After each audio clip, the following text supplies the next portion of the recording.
All right. It's something new, something special. We're gonna switch it up this year, man. 2023 it's coming with a lot of blessings, but I feel like we can bless y'all just a little bit more. This is the sit down with DT. It's gonna be a podcast, about pretty much, good and bad stories, the highs of a person's life and some lows of a person's life. And, we're just gonna talk about it, break it down, and they're gonna give their testimony and their story. Uh, Today we got my big brother, Chad Morris. Uh, you know, Chad been cutting my hair. He's also my barber as well. He's been cutting my hair for a little minute now. I'm gonna give him the floor, let him introduce himself, and we'll kind of kick the show off. Chad Morris, also known as CMO or Coach Chad, Coach Morris. Uh, been a barber for 20 years now, professionally for 10. Been coaching for almost 15 years now, and just got hired a few weeks ago at Owensboro High School. So, dream come true. And also train athletes. Right, man. So Chad, it's always weird talking outside of just our basic conversations and whatnot, man. But kind of give us the rundown of you. Give us Chad Morris, the person from your childhood on up until kind of now.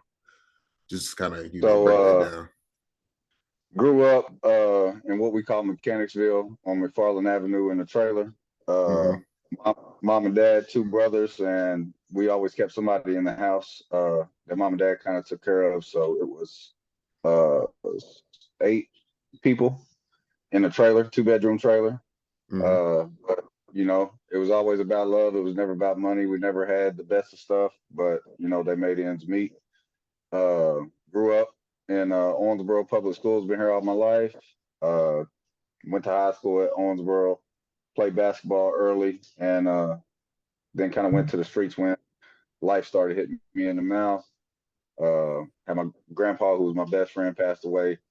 Uh, Several uncles passed away. Freddie, who lived with us for 13 years, passed away. And all that stuff kind of just hit me. So, ran to the streets, ran to smoking weed, ran to partying, women, and, just being out on the block every day and being a knucklehead, basically. Right. Now, Yeah. go Go ahead. ahead. Now, I was gonna say, during that time though, when you was running the streets and stuff, and we of course we talked about it outside of this. How did that make you feel? Like, did you feel like you was doing it to like chase a thrill, or just doing it to get by? Like, how did that make you feel? So the crazy thing is, I tell people all the time, like, I hung around some of the biggest drug dealers in Owensboro and never sold anything. The most money I ever had in my pocket at a time may have been $20. Right. I started working in a factory when I was 18, and of course I was paying bills by then. I had a family, which at the time was 6 kids in the house and my wife. So I was helping take care of them, help pay bills, with the money that I did have, and then I'd use $20, to keep in my pocket for the club on the weekend. I tell people I'd give me a white T-shirt, I'd have some R8 shoes, and buy me a couple drinks when I got in the club, and everybody thought I was the man just because I was hanging out with the big time drug dealers who had the money. So I was really chasing, like you said, I was chasing the thrill, man. I wasn't out here. Hey, jail ain't for Chad. So Right. I knew, Right. hey, I ain't selling nothing. I ain't doing none of that. But at the end of the day, I was in the same predicament they was. If I was there when they got caught up, guess what? I was caught up too. I was going to just by the grace of God, man. I was never. I'll tell you a quick story. I think I was 19 or 20 maybe, and a house that I hung out at every single day. Wake up at 6, 7 o'clock in the morning, go straight over and start smoking, and then hang out all day, every day. Me and Jaden was staying at my youngest boy was staying at my mom and dad's house that night. So I woke up to a phone call that said the feds ran in to the crib. And by the grace of God, I wasn't there, but they took everybody that was there, even the grandma who was 90 something years old, they took her to jail. And the charges on her got dropped, but everybody ended up going back to the feds, man. It was just one of them situations where I got lucky. Right. Right. And that's just, man, that's crazy to think about. Me, I can't say that I've been in the same situation. You know, I'm kind of blessed, man. My grandma kept me in the church and kept me around sports, and didn't really have to do that. But you know, outside of that, let's talk about like after, a little bit after, like what was your coming to Jesus moment that many people say is kind of cliche, but you know, of course I know, but you got to let the people know as well. Yeah, so I was like you, man. Mom and grandma and everybody kept me in church when I was a kid, and we kind of got out of it once I got to be a teenager. So the streets was my church every day, and then actually it's kind of crazy, bro. February 11th, 2019, 4 years ago to the date today. Uh, I'm in my bathroom, 4:30 in the morning and in the shower. And it's just this feeling that's all over my body. Never had it before. It was a scary moment. And anytime I had anxiety or felt anxious or felt down, I'd get in the shower, put on some gospel music, pray my way out of it. And that's what I tried to do on that day. And it never went away. I got out of the shower, was praying, talking to God, asking for help. Still didn't go away. And about 6 o'clock, my wife wakes up to go to work, and she usually leaves the house around 6:45. And before she left, I told her, I said, "Look, you can't leave me here by myself. I don't know what's going to happen." It was just, it was crazy, crazy feeling. And for 2 or 3 months prior to that, I had been waking up, and it wasn't like I wanted to kill myself. It wasn't that I wanted to commit suicide. It was just waking up and instantly the thought of like, you don't mean anything. You might as well just kill yourself. You might as well, nobody cares about you. So why are you even living? And it was just like the devil was just pounding at me, trying to get me to ultimately kill myself so he could destroy everything that God was trying to do in my life.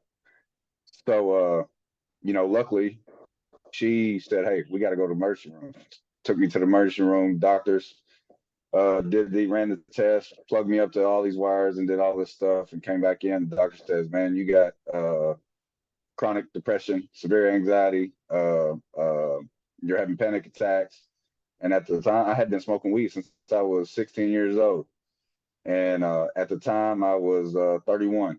And I said, "Man," he was like, I want to prescribe you these pills that'll help you just in case, you have one of these attacks again." And I'm like, "Man, I'm not taking no pills. Like, that just ain't me." And Mm-hmm. I tell people all the time, if you got to take it, I'm not against it. If that's what helps you, that's what helps you. I'm just my faith, and I hadn't stood on faith all the time, but my faith told me growing up, and what I learned growing up is, I tell people all the time, when Jesus told the lame man to get up and walk, he didn't say, "Hey, I'm going to give you this pill." When Jesus took leprosy from the leper, he didn't say, "Hey, man, take this pill." He just took it away. When Jesus healed the blind, he didn't say, "Hey, take this pill." He healed the blind. So I wanted my faith to be the catalyst to my healing. So, but luckily, again, my wife, she said, "Look, I'm going to get these pills whether you want them or not, because we ain't having this happen. I can't lose you." And so she did. She dropped me off at the house, and she went to the pharmacy to get the pills. And as she's at the pharmacy, I'm in the bathroom. Same bathroom I had been smoking in, same bathroom I just left hours ago, with that panic attack, with the depression, with the suicidal thoughts, the feeling numbing from head to toe. And I hit my knees on the toilet, flushed the weed, and I prayed. I said, "God, I don't want to live this way. I don't want to die in the way I'm living. If you would just help me, I'll live for you." And February 11th, 2019 was the last time I smoked weed. February 11th, 2019 was the last time I dealt with depression, anxiety, and panic attacks and any suicidal thoughts. And last year, almost 2 years ago, this summer be 2 years that we moved into our new house. Me and my wife bought our first house. And when we moved, I threw those pills in the trash can and never had to take one, by the grace of God. And that's big blessings. Um, just hearing that, man, a lot of people need to hear that. Like currently, how do you feeling now? Like, do you feel that it's ever coming back, or you just, it's good and it's gone, I'm on a new level? Like, Yes. So I believe that God in these last 4 years has been working on me, dealing with me. You know, I tell people all the time, we're never going to be perfect. We're always going to have flaws. We're going to have stuff that we need to fix, and there's stuff that I still need to fix. But as far as depression goes, I'm never going back because I believe depression, uh, anxiety. I don't even let those names creep into my mind anymore, bro. So like, if when you go out for big game, it's big game. You go play Oklahoma, you go play Texas, whatever Mhm. game. It don't even have to be a big team. Every game, bro. If you love the game, you go out there, man. You're in the locker room, and butterflies start dialing up in your stomach. Right. And that's the way I am when I speak. Like I feel them butterflies, and I don't give it the name anxiety, bro. I call it for what it is. It's butterflies. I'm gonna go out here. When I speak, I'm still gonna smash it. When I show up at DT's grandma's house and he wants me to speak to some college recruiters, I'm gonna go in there and smash it. But at the end of the day, I first gotta ask God, speak through me and don't let it selfishly be my words. Because this ain't about me. This is about your purpose speaking through me and your Holy Spirit leading me. So, bro, I just building that relationship with God is what's got me through. And as long as I keep building on that relationship, He's got me, bro. I'm not going back. Right. And so, I imagine you would probably say that's probably like your lowest that you ever been. Definitely rock bottom, bro. Right. So what would you say now is like the highest point that you've been to in your life? Like this is what I've wanted, this is where I wanted to be. And just kind of break that down for us. So the crazy thing is, like I said, it was February 11th, 2019, and here we are today, 4 years later. Man, And weird how it fell on uh, that day. man, I've been in rooms, and it's our relationship that's helped build it and helped get me there. But I've been in rooms that people said I didn't belong in. I started out coaching youth football, man, and coached youth football for almost 11 years. And for a while, I was just an assistant uh, youth football coach. And then when it came time for me to get my own team, I literally had to have a 45-minute, an hour and 45-minute sit down interview with the president and the league, uh, Commissioner. basically, league commissioner. Yes. So, bro, like that don't happen to everybody. But they wanted to sit down with me, like, hey, social media, hey, we need you to, make sure. And they created me to. They thought that I was just got. All they heard was the yelling, but they never understood what was coming out of my mouth, and they never Right. really wanted to understand. So when I had that hour and 45-minute meeting, they was like, hey, we want to make sure that you're going to be about the kids, and and bro, that's all I ever was about, and I still am. So they didn't. They heard yelling, they didn't hear passion. Right. So, uh, bro, I got to be head coach, and of course, I asked you to be assistant that year, and Mhm. not a very good team. I mean, we just didn't have a very good draft, and literally that year, they changed the rules on us. In that draft, 5 minutes before the draft, they changed the rules on us, and I'm not going to go into detail, but it was just, I think it was a shot at me to say, hey, let's see if you can really coach. And we started out bad, didn't win too many games, and then come playoff time, and actually the league commissioner took over one of the teams, and we put him out of the playoffs in the first round, the Vikings, and in overtime. Never forget that game. It was kind of like one of them games. I'm here, and I'm not going nowhere. Right. So, bro, the next year, the draft went great.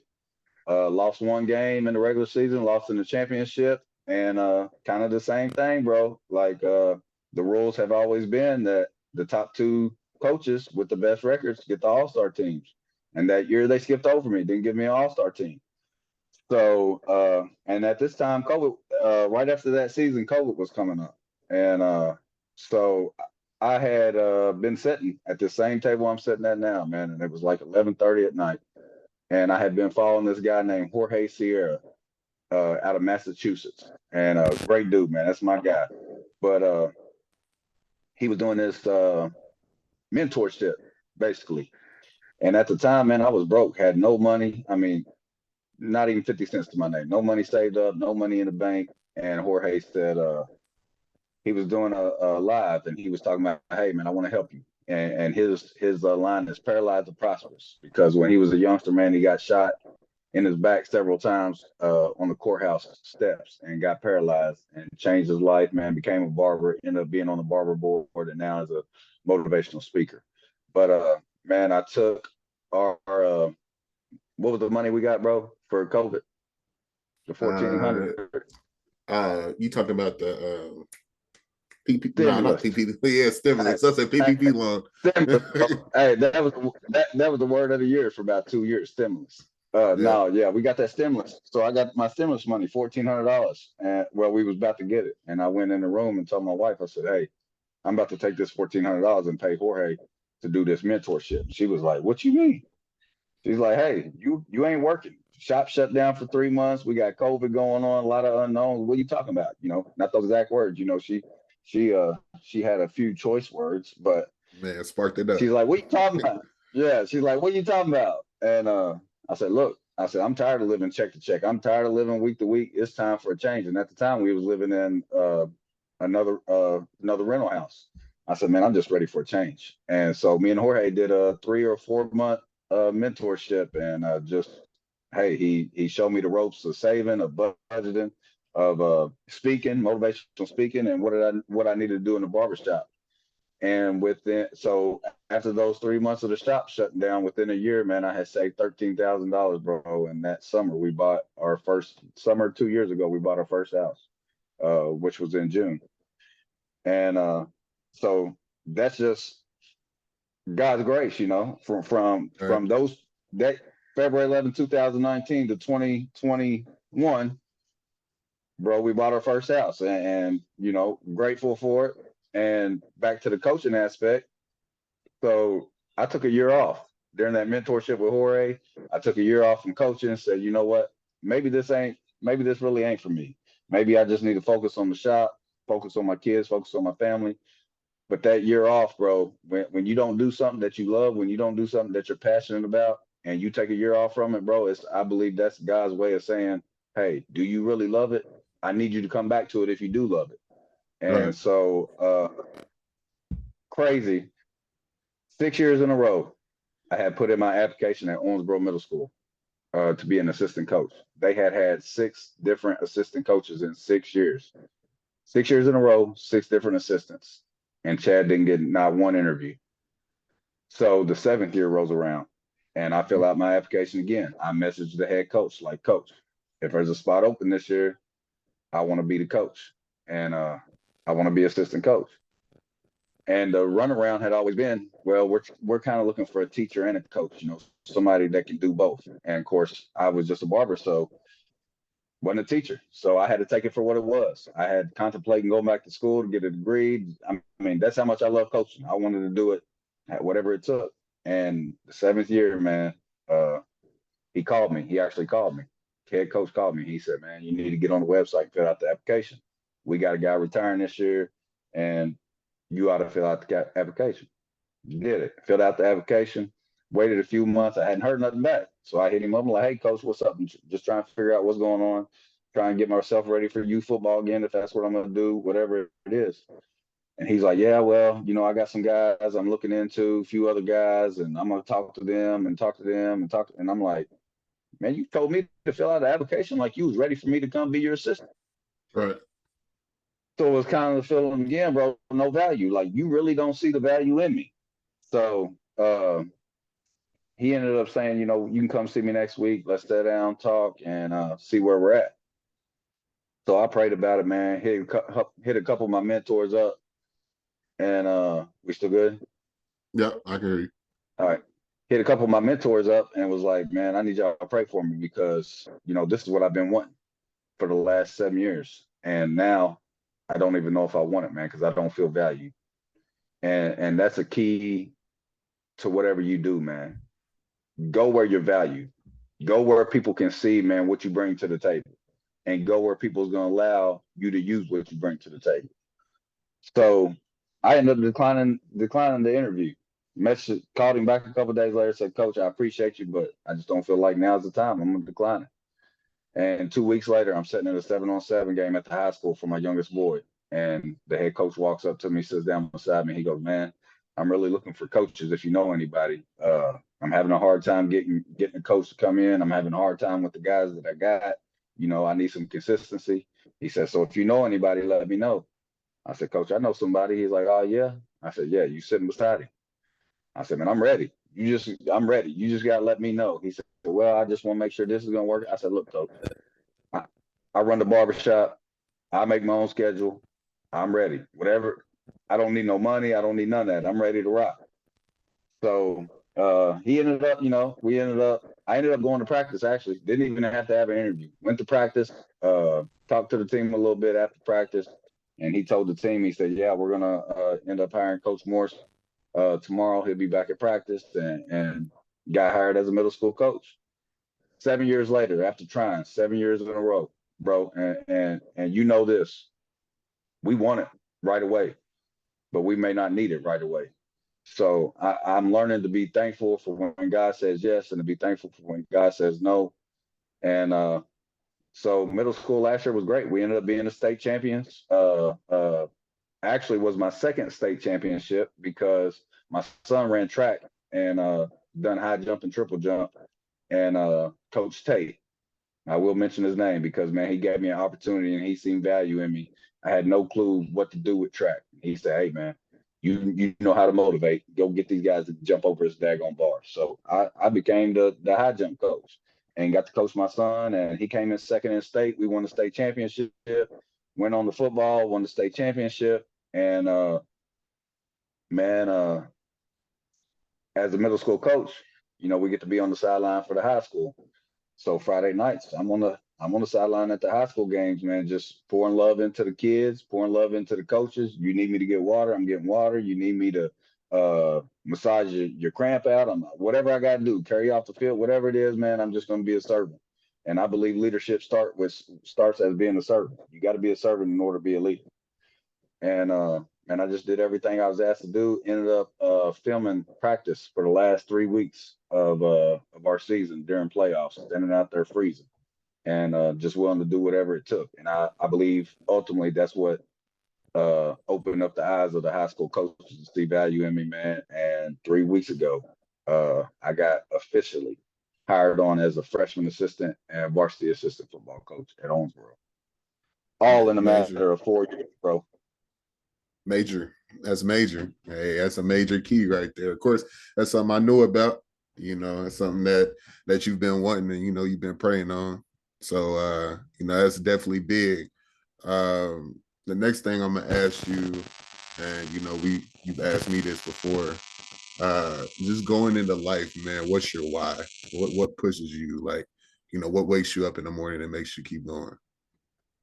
So man, the crazy thing is, bro, I've never been a morning person until these last couple of years. Like it's just been like a 10 o'clock person. And I tried the 5 o'clock thing. I tried the 4 o'clock thing like ET talks about. And bro, I woke up at 3:30 in the morning one morning and went and worked out. I thought my life was gonna end. I said, man, I'm never doing this again. I can't get up at 3:30 in the morning and work out. Ain't no way somebody can wake up at 3:30 every day. And it's possible if you put your mind to it. What I've learned, like my alarm clock right now is set. I started out at 6:30. Then for a while doing 6:30, dropped it down to 6. After 6, dropped it down to 5:30. So then it became a thing, bro. I was waking up before my alarm. So now my alarm's set for 4:59. And I always try to go that extra minute. So I don't want to. My wife asked me the other day. She said, "Chad, why you set your alarm for 4:59?" I said, "Because somebody waking up at 5 o'clock, and if I wake up at 4:59, that's an extra minute. I wake up ahead of them 365 days out of the year, and that means I'm 365 minutes ahead of them in life every year. Right. Just like if you're on the treadmill, somebody's going 30 minutes, you're going 31. You're going an extra minute. That's an extra minute every day, 365 minutes that you're improving, and they're not." So, bro, like, just our relationship, your grind, my son's grind, and I stay on you, I stay on my son, I train some other kids, man, and all the players that I coach, and just the people around me, my mom and dad, my wife, the people, anybody, anybody that looks to me, I want to be that guy that says, he did it. He didn't just tell us how to do it, he did it. And it's, like the box jumps, bro. You seen Chaden do. Uh, it was one of them things. Him and the kid I trained, Zay. They're jumping on the boxes, and at first they're kind of timid and like, I don't know if I can get it. And they're halfway jumping and grabbing the box and backing up away from it. And I tell them, come on, man, jump up there. Just a motivator. Jump up there. Come on, man. Quit BSing yourself and get up there. All you doing is thinking your way out of it. You got to think your way through it. And they jump up there, boom, and hit it. And we're all geeked out and happy about it. So one day we're in the gym, man, and I'm like, man, I bet I can jump on that box. No stretching, no nothing, bro. And so I get up to the box and I start doing what they was doing. Like, oh shoot, this box is kind of tall. I don't know if I can get it. I'm thinking my way out of it. And Shaden and Zay's like, come on, come on. You always tell us to get up there. Quit thinking about it so much. Get up there. They're pushing me. So I'm like, so I tried to jump up there, which it was a funny thing. I about fell through the door at the Iron Jungle, man. About stumbled off. Box about flipped on me. But from that, I posted it on Facebook just as a funny because Chaden was in the background laughing. It was just a cut. But even through those funnies, bro, even through those laughs, it pushed me because it's like, man, I can't tell my boys to be doing something, man, that I'm not doing. So I Right. started working on box jumps. It took me 12 days to hit that box jump and 15 days to hit the highest box at 42 inches. So every day I wake up, what's my why? I'm gonna do it because I told you to do it. I'm gonna get up and I'm gonna grind. It's like I told you. When you come back to Owensboro, bro, you better be ready because when we get in the gym, I'm gonna bust your ass. You know I'm ready, man. You already know hey, I'm ready for it, dog. You already know how we get down, man. Um, one thing with this podcast, man, when setting it up, I was thinking about, about the first 5, 10 guests who I bring on. And luckily enough, I got plenty of friends and family members that I've met throughout my life that, it's like, oh yeah, you doing one, I want to hop on there with you. All of them are gonna be asked this question, but kind of break down kind of how we met from your perspective. Of course, I got my own personal, but from your perspective. I'm gonna go back to the line. That's as Oh, far as back damn. as we. That's as far as back as we got to go, bro. Right. So, I can remember you coming into the barbershop, you know, line pushed back to the earth. We ain't gonna mention no names, but it is what it is. Right. Uh, but man, and that's the crazy thing is like you said, what if earlier. And I tell people all the time when I tell and I say our story because you're a part of my story, I'm a part of your story. And and I can't leave this out. It's crazy. My son was nominated as an All-American. We got to go down to Dallas, Texas, to for the All-American Bowl. He got to play in, but we're at Dallas Stadium, and me and you are both Cowboys fans. I've been a fan Mm-hmm. a little bit longer than you just because I'm older, but 30 years of being a Cowboys fan, and I finally got to step into AT&T Stadium and watch Alabama versus Cincinnati in the Final Four playoff, college football playoff. And of course, like I said, I came from a trailer, bro, nothing. And so I'm being a fanboy. Nick Saban's on the field, Coach Fick's on the field, and they get on the jumbotron. And I'm taking pictures on the field. I'm taking pictures of them on the jumbotron, and I'm like, shoot, I'm in the building, baby. And then a week later, me and you sitting in front of Luke Fickle at his desk in his office in Cincinnati, and this man's recruiting.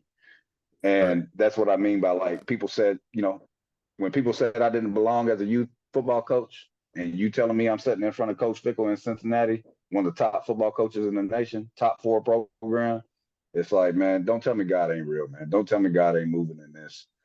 So, man, from those moments to the barbershop moments that we have together, bro, just from Colin and your process of starting at a Kentucky Christian Mm-hmm. and your struggles there. A lot of good things came of it, but a lot of struggles within yourself, within your teammates. And just, hey, man, I need you, Steve-Mo. What's up, man? Talk to me. And we kind of built that relationship. And it all started Right. from a what if. I tell people, and that's what I'm getting back to. I tell people in the shop when I tell our story, what if are two of the hardest words you'll ever have to live with the rest of your life? Because at the end of the day, when you wake up, you got 24 hours. And before you go to bed at night, man, you go home and you look in that mirror, it's only one person looking back at you. And I don't call him Chad. I don't call him Coach Chad. I don't call him Seymour. I call him Self. So when I look in that mirror at night, Self's looking back at me, and he's either gonna say, "Hey man, you did everything you could do today," or he's gonna say, "What if, bro?" So I leave no room for what ifs. I don't have time for what ifs. So I tell people when I tell our story, what if I just settled for being a street barber and being a side hustler as a barber instead of going to barber school and getting into a barber shop? And Dartanyan Tinsley sitting in my chair almost 10 years ago, to me and Dartanyan Tinsley sitting in front of Luke Fickle. And because of that relationship we built, Dartanyan Tinsley is now playing Division I football at a Power Five football program in Cincinnati. Right. You know, So it's you're go ahead. you can't you can't downplay what God's put you in, what position God's put you in, because the Mhm. position that He's put you in may get somebody in a position that they need to be in. And now, it's not because of me. It's because of God. God's done it through me. God's done it through you, and we built a relationship. It's crazy, brother. It's a big brother, little brother thing. Even though you bigger than me, we're gonna get down. But it's just a big brother, Right. little brother thing, bro. And God's moved both of us. And I think when you surround yourself with the right people, it's all about decisions, man, and who you surround yourself with. And I know I'm hitting some different points here, but I want to get this out of the way too. It's becoming one of my favorite sayings, man. So I got a question for you, DT. Mhm. What animal, what animal is the king of the jungle? The lion. Lion all day, right? But if you put a lion in a room full of clowns long enough, guess where they're gonna end up? In a circus. Right. Hey, How can the that's a lion, good. bro? How can the lion be the king of the jungle and still be in a circus? It's because he's hanging around with clowns too much. Right. So now he's in the same room with clowns performing tricks for a crowd, bro, that he don't even belong around. And that's what happens, bro. Lions get around clowns and become knuckleheads and start performing tricks for people who don't even care about them, bro. Instead of actually being a lion in the jungle, bro, being where you're supposed to be at, when you're supposed to be there, and taking care of business. Right. And just to kind of, piggyback off what you said, man, I tell people all the time, when they ask me, like, what is your city like? Like, how is it the atmosphere? How is the community, the people there? I tell them all the time, I don't use that lion analogy, but I do use that crab bucket analogy, where, Yeah, it's not hard. Well, it's hard to get out of there, but it's not as hard as like a Chicago where you got to worry about, murders and killings. It's more about the jealousy and the hate that you receive for doing great things. So I yeah, tell people all the time, and it's like Owensboro is a city where, when you're doing well and you're climbing out and you're venturing out, there's always going to be people there to pull you down. Now, of course, that's life too. That's yeah. more than just Owensboro. But if I ever had to break it down and give them an example, that's usually what I tell people. It's I believe it's one of them cities, bro, that they're gonna clap loud for you while you're climbing up the ladder. And when you hit that goal that you said you was gonna hit, the noise is gonna cease, bro. You ain't gonna hear nothing but whispers because now they're talking about you, trying to figure out how did DT really get to a Power Five school, bro? Ain't no way he should be there. So then they Right. start hating on you, and now it becomes envy instead of praise. And really, at the end of the day, like you said, it's sometimes it's our own city, but I believe in my heart, wholeheartedly, that God using me and you to bring the city back together. Not only me and you, but people that's surrounded by me and you. But I believe that we're going to be two leaders, bro, in this city that creates change. And there's a lot going on. There's a lot, we got people in our corner too, bro. I talk about Owensboro and I talk about the people that's whispering and don't want to see us do good, but there's plenty of people that do too. Right. And so, of course, they don't know what I've done so far in the community with like the toy drive this Christmas and the kids camp that I plan on doing every summer that I have, the opportunity. Um, but for you want to tell them about some of the things that you're doing in the community, to make your impact.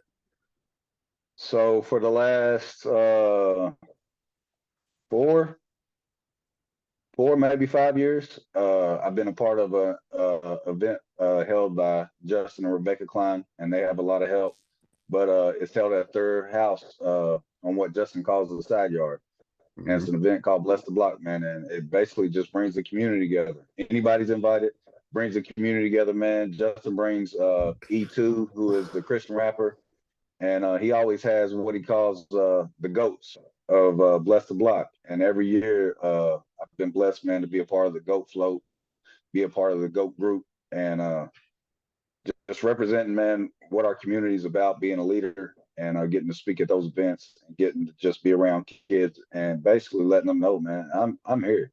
I ain't going nowhere. I'm just a normal person. Look, you can call me GOAT, you can call me what you want to call me, but I'm just like you, man. I came from the same street you came from, same hood you came from, and I was in it. I've been there, so I can relate to a lot of the community, man. And so through the coaching thing, just I've I had to add it up at one point almost to the T of how many kids I had coached or how many kids I had mentored over the years. But bro, it's in the thousands, and numbers are just they are what they are. They're numbers. At the end of the day, if you're impacting one person, if you change one person's life, you've done what you're supposed to do. Right, right. And it's of course you said the GOAT thing. I think you've had more of the well, it wouldn't be the losing end, the bad end of the GOAT, conversation in Owensboro. How did it feel to kiss a GOAT? How did that feel? Hey man, so the greatest, like I'm a I guess what you call a people's champ. So Right. I just want to make everybody have fun, man, laugh. So the first time I kissed the goat, man, I picked that bad boy up and hugged it like it was my best friend. Kissed it all on the cheek. I ain't getting no lips or none of that, but yeah, man, kissing him on the cheek. The crowd went crazy, and it was just a good time. Uh, and then of course, me and you last year, Yeah. uh, with the Thank God. pies, Thank man, they God. set I us got up, bro. man. I take a pie to the face, man. I ain't kissing no goats, but you know, man. All right, man. The last topic here I'm gonna ask you. Tomorrow's the Super Bowl. You got Jalen Hurts, the Eagles. You got Patrick Mahomes and the Chiefs. Who you got and why? So, so before I give you my prediction, man, I gotta say, uh, just how far we've come, bro. Two first time, two African American quarterbacks starting in the Super Bowl. Man, Uh, right. so kudos to that because we still got a long way to go. Still got a long way to go with the diversity and all that topic. But Jalen Hurts, Patrick Mahomes. I believe right now that the Eagles as a whole are playing on another level. But I can't deny Patrick Mahomes and his leadership after what he did last game with three receivers going down, corner going down, and a starting linebacker out. So resiliency. So when you're looking in the face of adversity, when that adversity wall's there, you can hit it and lay down, or you can hit it and go through it. And every time you hit it and go through it, you remind yourself that when adversity wall comes again, I've been through it once. I know how to get through it again. Mm-hmm. So with that being said, the league's passing leader, the league MVP, I'm going Pat Mahomes for the Ooh. dub. No Philly? No I 18, no can't. 1600? No. I like Hurts. I like the I like the toughness of the Philly, the fan base, but I'm a Dallas Cowboy, bro. Right. We in the Same. same division. So Mm-hmm. I got to roll with Patty Mahomes. Man, I'm gonna also go with Patty Mahomes. Hey, Not but because I'm a Cowboys fan, but I'm gonna just say this. The last time he played in the Super Bowl, he got embarrassed. I don't think he wants to go through that ever again. And I think he's gonna come out there hungry tomorrow. Uh, I'm gonna go Chiefs 28-24. I'm going shootout. Give me Chiefs 38-36 on a game winning field goal. Mm. So And it's a win-win for you. You got the Kelsey brothers, both played at man, Cincinnati. yeah, yeah. And then I got, Brian Cook. He played, of course, I didn't play with him that year that they went to the playoffs, but he went here as well. So you got him. There's a lot. Cincinnati, you see we well represented, for the Super Bowl this So year. So a couple years from now, 2, 3 years, maybe 10 years, just depends on how long it takes. But Pro Bowl, All Pro, Super Bowl, all mm-hmm. that. ET in the building. Maybe get the Dallas Cowboys back to the ship. Man. It's been a minute too. It's been a long time ago. We finally got that first playoff win. Yeah, man. You got anything else you want to say to the people? Hey, at the end of the day, man, life's hard. Everybody goes through something. And when you wake up, kill all the what ifs. Don't let none of that stuff be in the way. Uh, man, and don't get too down on yourself. Don't ever think you're behind, because we got a lot of life to live. And sometimes it's not a lot of life. Sometimes it's short. So you gotta wake up every day and just go hard, man. That's what I do. I wake up, man.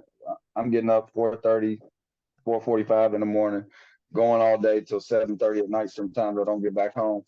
But what's your why? Why are you doing it, man? And if you can really find out what your why is, if you can find out what the purpose is, uh, building the kingdom up first and foremost. Uh, man, making sure your family's different, man, making sure the people around you different. Everybody that you come in contact with daily, whether it's a stranger or somebody you come in contact with every day, man, you got a purposeful life, man. You got to change somebody else's life. You never know what they're going through. Your smile might keep them from committing suicide that day, man. I'm big on mental health, big on all three being connected, because this, I know I'm long winded, man. I can talk for days, but I want to get Right. this out of the way. Uh, we can be mentally strong, but if we're not spiritually strong, we're not mentally strong enough. And I'm gonna break that down for you. Our heart, if it's not in the right place, if we don't have a relationship with God, man, and we're just mentally strong, and something that we never thought could affect us ends up affecting us, and then breaks our mental down, where are you going to run to when that happens? You got to have a relationship with God, man. If you don't have a relationship with God, it's going to be hard to bounce back from whatever you're going through mentally. So that relationship with God is key, first and foremost, to make sure your heart's strong, make sure your mental strong, and the third one is physical. So, I'm getting older. I'm not old, but I'm getting older, and we may have 5 minutes, we may have 5 seconds, we may have 55 years left, bro. But whatever time I got left on this earth, man, I'm gonna leave an impact. I'm gonna leave a legacy, and man, I got people that's coming up behind me, man. I want to be able to hand them down something, and it ain't got to be money, it ain't got to be materials, man. It's just it's that legacy of, man, live life on purpose. All right. Man, y'all heard it here first. Man, we got Chad the barber, Chad the coach, Chad the father, Chad the big brother. So many more titles that could be pinned on his name, man. Thank you for joining my space, for Yes, episode one, of sir. course. Feel like I couldn't have picked anybody better to do it, man. I appreciate you. Appreciate you, my guy. Yeah, love you, bro. Love you, bro. Peace. Peace.